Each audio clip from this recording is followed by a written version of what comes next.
நேற்று நடந்த ஐநா சபையுடைய 80வது பொது அமர்வில் ஸ்ரீலங்காவுடைய ஜனாதிபதி அனுரகுமார திசாநாயக்க அவர்கள் பாலஸ்தீனத்தை தனி நாடாக இலங்கை அங்கீகரித்துவிட்டது என்பதாகவும் இலங்கையை பற்றி பெருமிதமாக அந்த ஐநா சபையிலே பேசியிருந்தார். இதே போன்று சில நாட்டு தலைவர்கள் என்னென்ன கருத்துக்களை ஐநா சபையிலே பாலஸ்தீனத்துக்கு சார்பாக சொல்லியிருந்தார்கள் என்ற விடயத்தையும் தெளிவாக இந்த பதிவிலே பார்ப்போம்.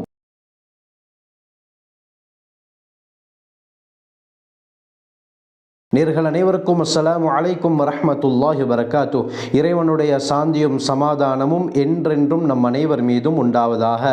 ஐநா சபையுடைய ஜெனரல் அசெம்பிளி தற்பொழுது அமெரிக்காவில் நடந்து கொண்டிருக்கிறது. இந்த ஜெனரல் அசெம்பிளி முழு உலகத்துடைய பார்வையும் பெற்றிருக்கிறது. காரணம் என்னவென்று சொன்னால், செப்டம்பர் 22 பிரான்சும் சவுதி அரேபியாவும் சேர்ந்து பாலஸ்தீனத்தை தனிநாடாக அங்கீகரிக்கக்கூடிய தீர்மானத்தை ஏற்படுத்தியிருந்தார்கள். இந்த அடிப்படையில் அல்லாஹ்வின் கிருபையால் 193 உறுப்புரிமை பெற்ற நாடுகளில் இதுவரைக்கும் 157 நாடுகள் நாங்கள் பாலஸ்தீனத்தை தனி நாடாக அங்கீகரித்து விட்டோம் என்று கூறியிருக்கிறார்கள். 77 வருடங்களுக்கு முன்னால எந்த நாடு இஸ்ரேல் உருவாகுவதற்கு முக்கிய காரணமாக இருந்ததோ அந்த நாடு தற்பொழுது பாலஸ்தீனத்தை நாங்கள் தனி நாடாக அங்கீகரித்து விட்டோம் என்று கூறியிருக்கிறார்கள். அது வேறு யாரும் கிடையாது, யூகே தான். அருமையானவர்களே, யூகேயுடைய பிரைம் மினிஸ்டர் கைஸ்ட்ரோமர் நாங்கள் பாலஸ்தீனத்தை தனி நாடாக அங்கீகரித்து விட்டோம் என்று ஜெனரல் அசெம்பிளியில் தெளிவாக கூறியிருந்தார்.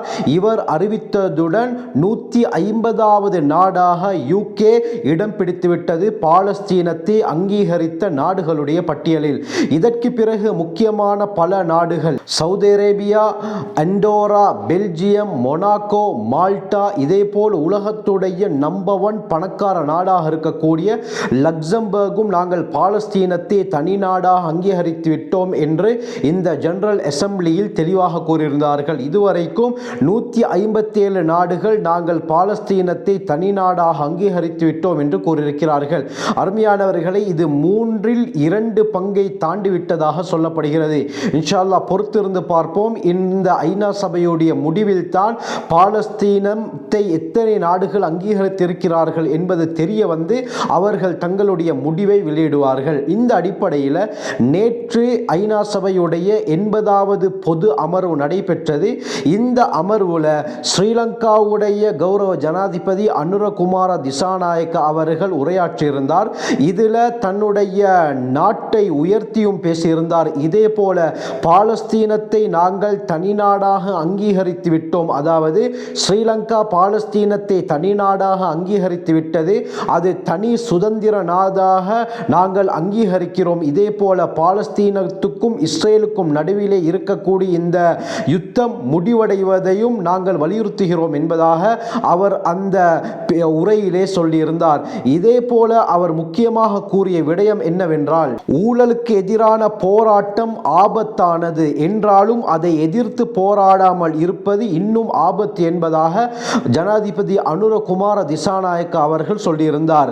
இதே போல ஊழலுக்கு எதிரான போராட்டம் உலகின் ஒவ்வொரு நாட்டின் கலாச்சாரத்திற்கு ஒரு பகுதியாக மாற வேண்டும் என்பதாகவும் அவர் சுட்டிக்காட்டினார். போதைப் பொருள் இன்று உலகில் மிகப்பெரிய பிரச்சனையாக மாறிவிட்டது என்பதாகவும் இவர் அந்த உரையிலே கூறியிருந்தார். இதே போல அதல பாதாளத்தில் இருந்த இலங்கையை தற்பொழுது மீட்டெடுத்து கொண்டு வருவதாகவும் அவர் அந்த உரையிலே சுட்டிக்காட்டியிருந்தார். ஆகருமையானவர்களே, ஸ்ரீலங்காவுடைய நிலவரம் இன்று நன்றாக தெரியும். அதிகமான இடங்களில் பல டன் கணக்கு, பல கிலோ கணக்கான போதைப் பொருட்கள், ஐஸ் பொருட்கள் போலீசாரால் மீட்கப்பட்டு கொண்டிருக்கிறது. ஆகவே இதைத்தான் இவர் சுட்டிக்காட்டி போதைப் பொருள் இன்று உலகில் மிகப்பெரிய பிரச்சனையாக மாறிவிட்டது என்று அவர் அதிலே சுட்டிக்காட்டியிருந்தார்.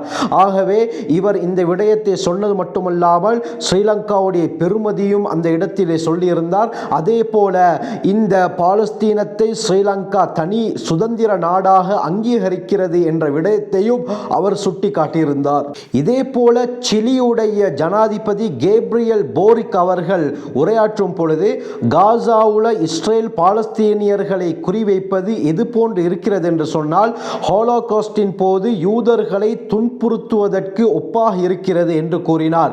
இதே போல இஸ்ரேல் பிரதமரை சர்வதேச நீதிமன்றத்தில் இஸ்ரேல் பிரதமர் பெஞ்சமின் நெதன்யாகுவை சர்வதேச நீதிமன்றத்தில் நிறுத்த வேண்டும் என்றும் அவர் அந்த உரையிலே அழைப்பு விடுத்திருந்தார். இதே போல இந்தோனேஷியாவுடைய ஜனாதிபதி பிரபோவோ சுபியாண்டோ அவர்கள் உரை நிகழ்த்தும் பொழுது பாலஸ்தீனத்தை அனைத்து நாடுகளும் அங்கீகரித்து அதன் பாதுகாப்பை உறுதி செய்ய வேண்டும், அப்போது தான் உண்மையான அமைதி ஏற்படும் என்று அவர் தன்னுடைய உரையிலே வலியுறுத்தியிருந்தார். இதே போல சில நாடுகள் பாலஸ்தீனத்தை தனி நாடாக அங்கீகரிக்க மறுத்திருக்கின்றன. அந்த லிஸ்ட்ல இத்தாலியும் பாலஸ்தீனத்தை தனி நாடாக அங்கீகரிக்க மறுத்துவிட்டது. இதனால தங்களுடைய நாட்டு பிரதமர் பாலஸ்தீனத்தை தனி நாடாக அங்கீகரிக்க மறுத்ததின் காரணமாக லட்சக்கணக்கான மக்கள் இத்தாலியிலே அரசை எதிர்த்து இப்பொழுது மிகப்பெரிய போராட்டத்திலே ஈடுபட்டிருக்கிறார்கள். இதுதான் தற்பொழுது பெரும் பேசும் பொருளாக மாறியிருக்கிறது. ஆகவே இறைவனுடைய அருளால் பலருடைய துஆக்கள், நோன்பு, சதகா, உம்ரா, தான தர்மங்களின் காரணமாக இன்று பாலஸ்தீனத்திற்கு ஒரு விடிவு காலம் ஏற்பட்டிருக்கிறது என்று தான் சொல்ல முடியும். இந்த பாலஸ்தீனத்தை சுதந்திர நாடாக அங்கீகரிப்பதற்கு முழுமூச்சாக ஈடுபட்டிருப்பது யார் என்று பார்த்தால் பிரான்சுடைய ஜனாதிபதி இமானுவேல் மேக்ரோன் தான். இவருடைய அந்த முயற்சி, இவரும் சவுதி அரேபியாவும் சேர்ந்து தான் இந்த விடயத்தை ஐநா சபையிலே பேசுவதற்கு முன் வந்தார்கள். அந்த அடிப்படையில் 193 உறுப்புரிமை பெற்ற ஐநா சபையுடைய அந்த உறுப்பு நாடுகளில் 157 நாடுகள் இன்று பாலஸ்தீனுக்கு தன்னுடைய ஆதரவை தெரிவித்து அங்கீகாரத்தையும் வழங்கியிருக்கிறார்கள். ஆகவே பொறுத்திருந்து பார்ப்போம் என்ன நடக்கிறது என்று. ஆகவே அல்லாஹ் சுப்ஹானஹு வ தஆலா இந்த பாலஸ்தீன மக்களுக்கு சுபிட்சமான வாழ்க்கையை ஏற்படுத்துவானாக, அவர்கள் நிம்மதியாக வாழ அருள் புரிவானாக.